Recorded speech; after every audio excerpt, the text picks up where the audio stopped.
Bom, estou de volta 2 vezes essa semana, olha só. Minha frequência está aumentando aqui, já estão me chamando até de vlogueiro. Preocupante. Mas eu venho trazer mais uma vez uma reflexão em cima de um acontecimento besta, mas que me fez ficar pensativo, né, refletir em cima de uma situação. Bom, numa fiscalização, né, de ovos, um dos fiscais encontrou certa vez escrito ali que os ovos tinham sido lavados antes da classificação.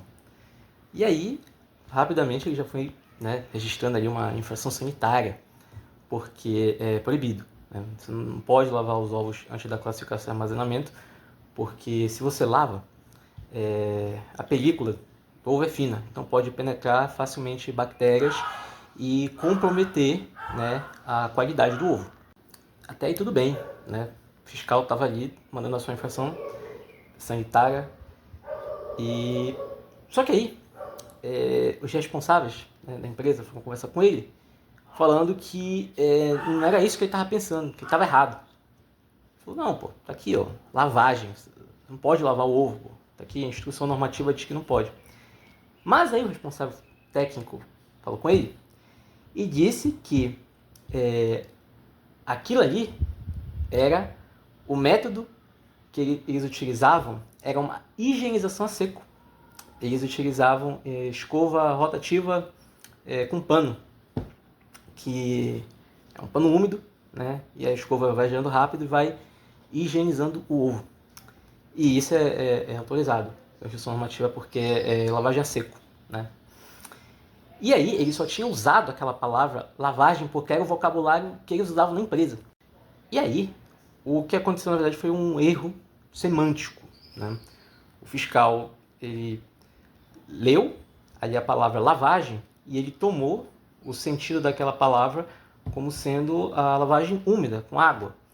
Mas, na verdade, na situação concreta, né, pragmática ali da situação, tinha sido uma lavagem a seco, né? Ou seja, se ele tivesse continuado ignorando o vocabulário específico que a empresa estava utilizando para designar uma realidade concreta, ele estaria sendo injusto. Por quê? Porque ele estaria aplicando uma infração baseada mais no conceito que ele viu ali escrito, né? Um conceito abstrato, e não a realidade concreta. Você está entendendo o que eu estou falando? Ou seja, o que eu refleti em torno disso aí?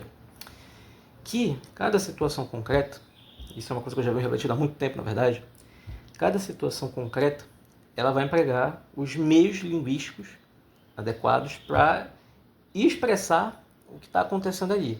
Isso ao longo de toda a história é o que acontece. Você utiliza ali, a partir do corpo linguístico, dos dispositivos intelectuais, linguísticos, para gerar conceitos adequados para expressar uma realidade ali. Só que isso pode mudar de uma época para outra, de uma situação concreta para outra. E aí, o grande problema é quando você se apega à palavra conceitual e não consegue prestar atenção na realidade fundamental que essa palavra está evocando. E aí, o que acontece é essa confusão semântica.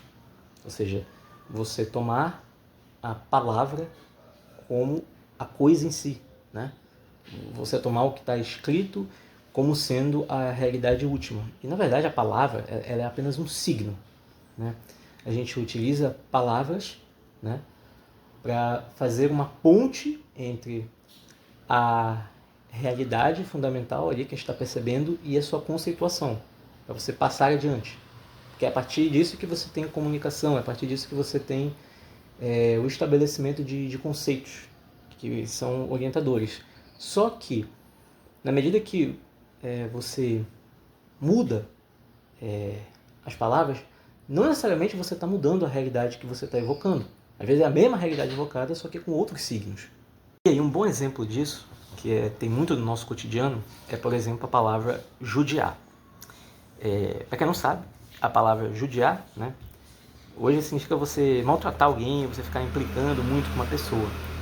Mas a origem desse termo está ligada justamente com o preconceito que os judeus sofriam. Então, é uma expressão ligada a um contexto histórico concreto quando você maltratava os judeus, né? Então, era usado com um sentido altamente preconceituoso, né? Então, a palavra tem essa origem. Só que significa que todo mundo que hoje utiliza essa palavra, essa expressão, é antissemita? Obviamente que não. A palavra não é a mesma, entendeu? O que mudou? O que mudou é a situação concreta. O que mudou é que essa palavra foi desligada da situação concreta na qual ela estava ali sendo evocada. Isso é um fenômeno que acontece também com outras palavras. E aqui, claro, eu não vou entrar no mérito, né, das questões aí sociológicas que surgem, de não usar mais palavras que evocam realidades que surgiram a partir do preconceito, da escravização, né? Mas é explicar como muitas vezes acontece esse fenômeno. As palavras elas surgem a partir de uma situação histórica, a partir de um momento histórico concreto para designar uma realidade e de repente elas passam a designar outra realidade, entendeu? Elas passam ali a designar outra coisa. A realidade evocada passa a ser distinta, ou a realidade evocada muda, né? Só que se a gente se atentar somente à palavra, ao campo semântico, a gente vai cair numa espécie de fundamentalismo linguístico. E se a gente for para pensar, os maiores problemas assim que às vezes tem no nosso cotidiano, no nosso dia a dia, em menor ou maior escala, eles surgem realmente a partir do campo semântico. Por quê? Porque, às vezes, duas pessoas elas estão discutindo a mesma coisa, elas estão concordando com o mesmo ideal, elas concordam na mesma realidade que elas querem evocar, mas elas estão utilizando palavras e conceitos distintos.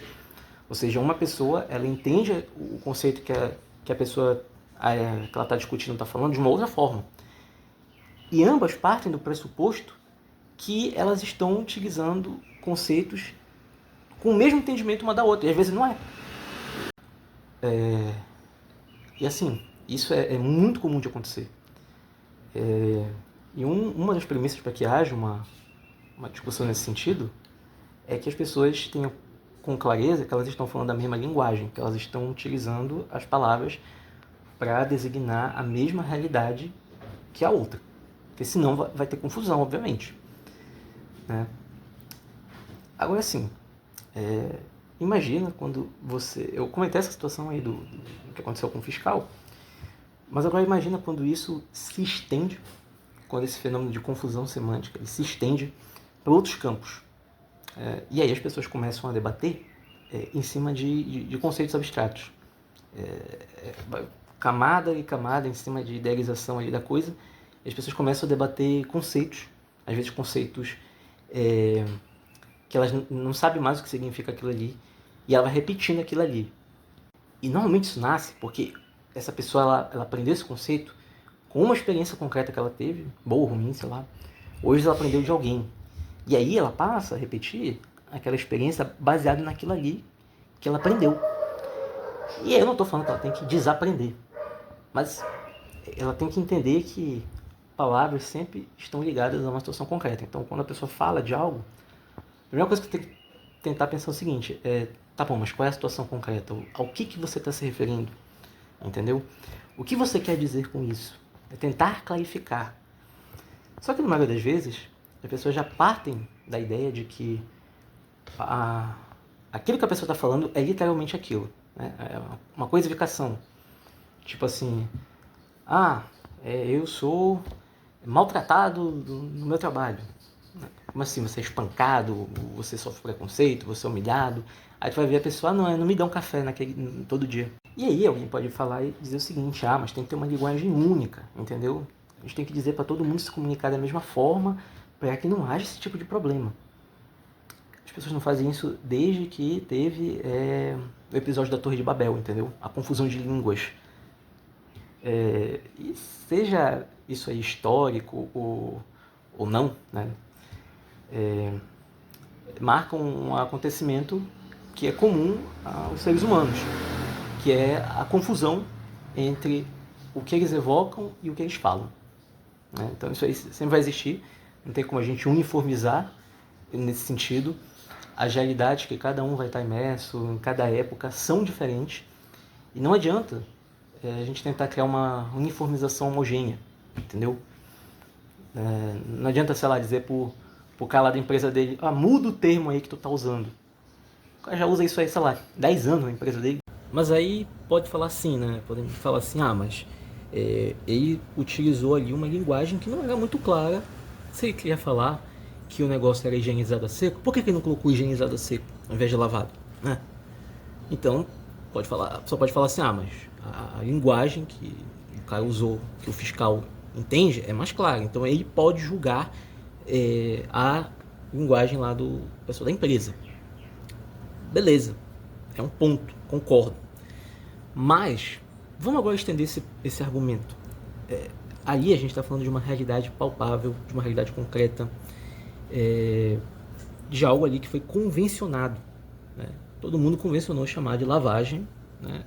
O ato que emprega você jogar água em uma determinada substância. Né? Agora, e se a gente começar a falar de realidades intangíveis?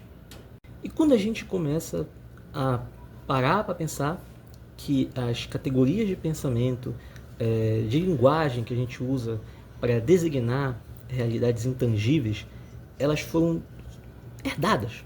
Né? Ou seja, em algum momento, alguém começou a elaborar uma categoria de pensamento, de linguagem, para designar ali um fenômeno que a pessoa estava observando.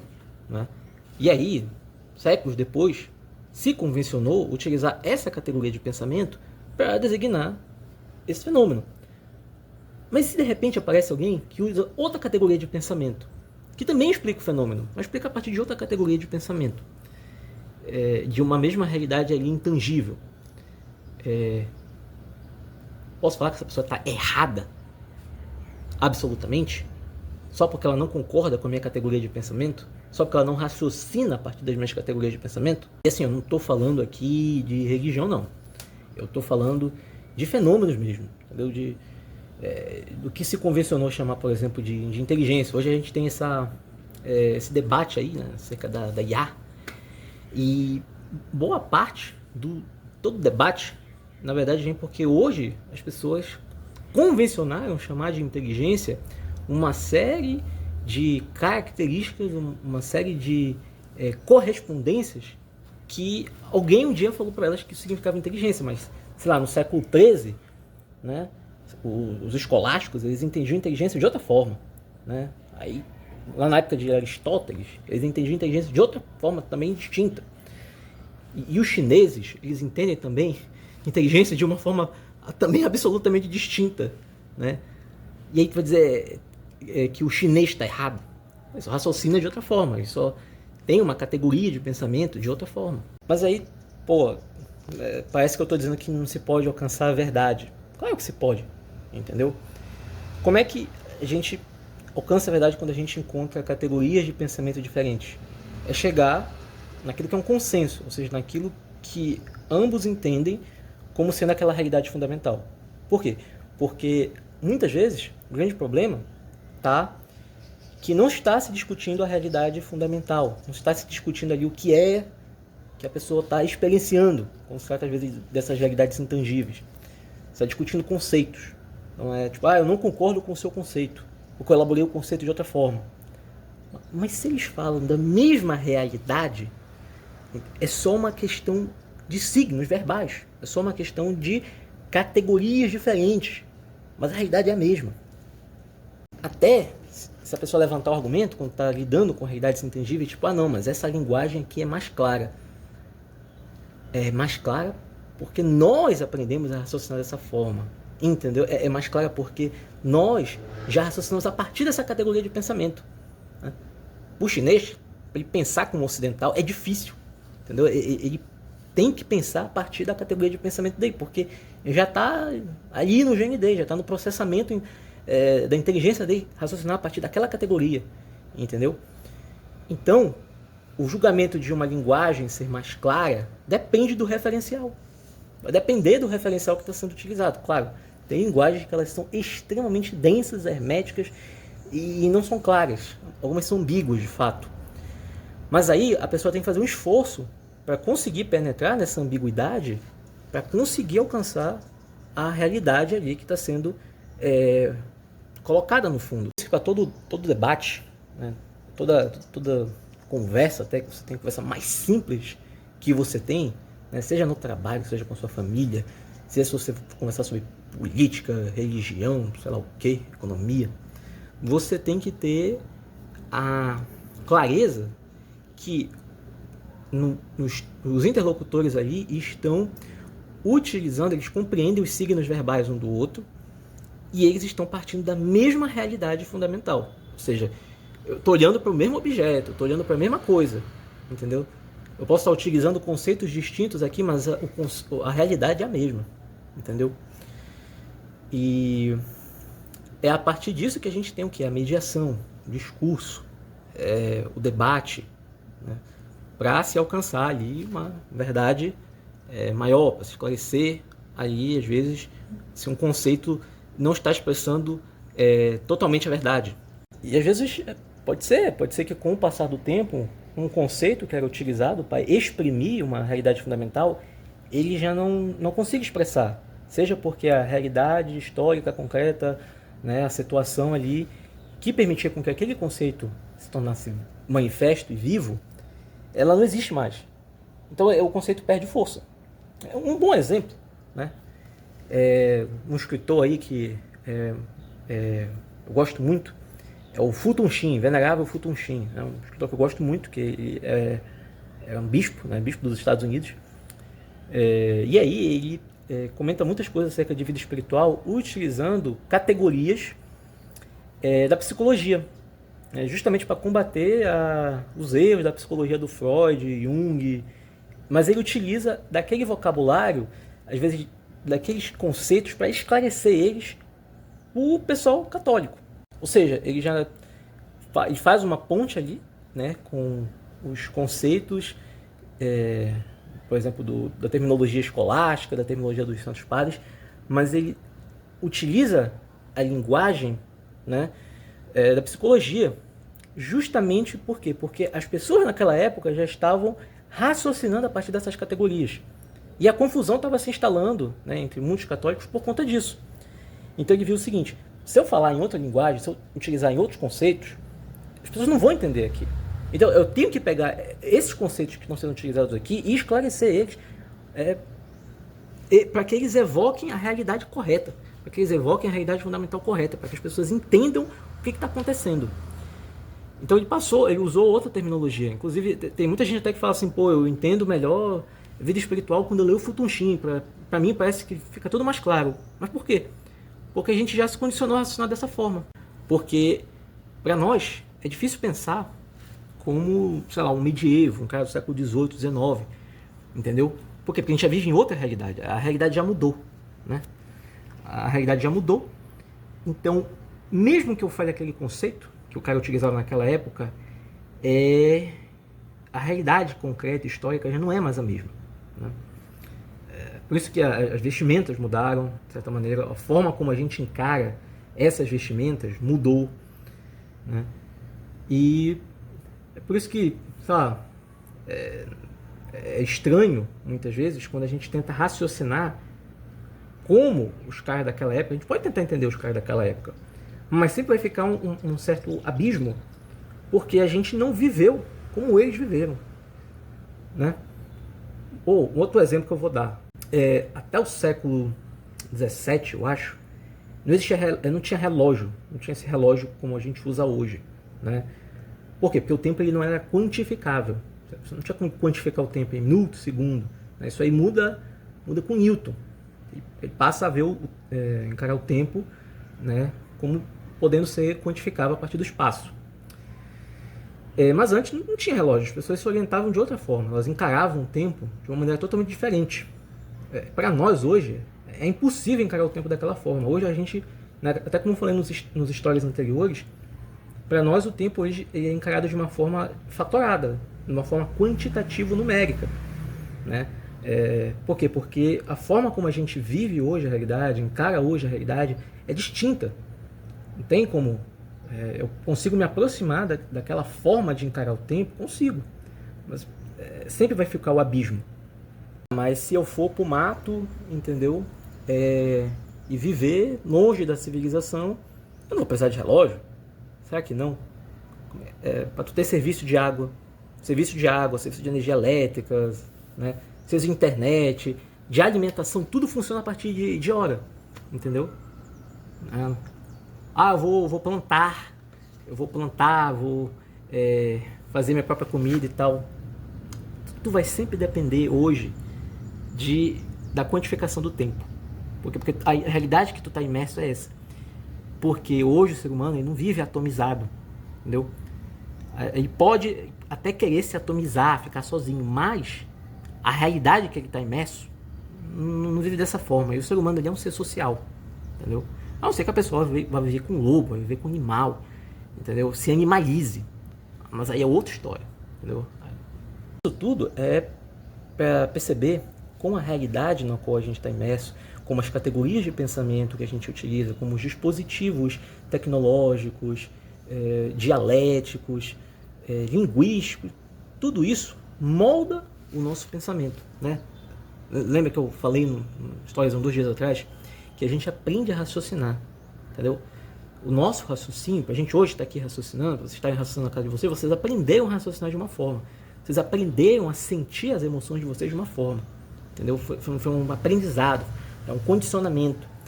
Vocês aprenderam a chamar determinados fenômenos, determinadas atitudes, determinadas emoções, movimentos internos a partir de determinadas categorias de pensamento, né?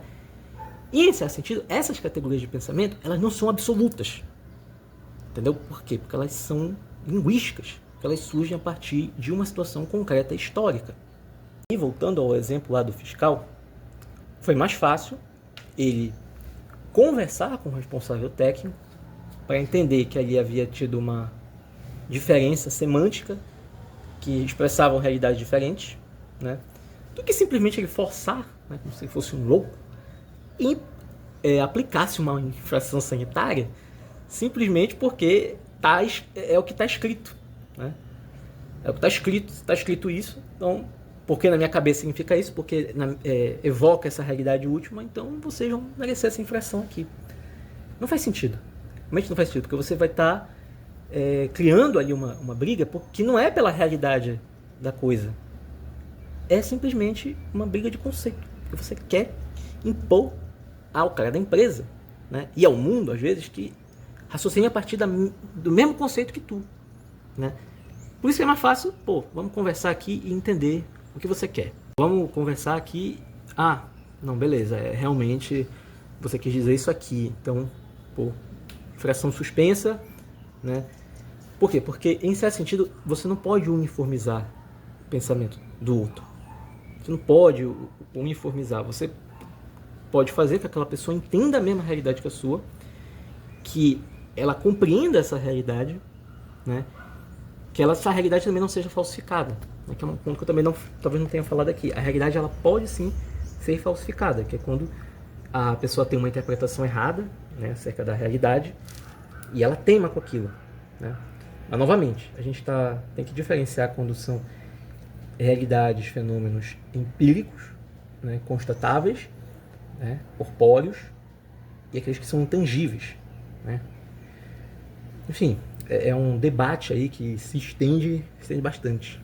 E aí entra, né, que é justamente, volta ali ao ponto inicial, muitas vezes, as pessoas não entenderem metonímia. O que é metonímia? É quando você utiliza, né, uma palavra, né, para designar um objeto, sendo que essa palavra tem relação com outro objeto, né? Vou dar um exemplo. Quando alguém fala assim, respeite meus cabelos brancos. É para respeitar o fio de cabelo, entendeu? Eu tenho que respeitar o cabelo da pessoa? Não. Mas eu tenho que respeitar a causa, né, dos cabelos brancos dela. Que é o quê? É a velhice. É a idade avançada. Que evoca, né, aquela pessoa ali ser uma pessoa já idosa, uma pessoa já vivida, pessoa com experiência, enfim. Mas ela utilizou os cabelos brancos como uma metonímia para evocar essa realidade.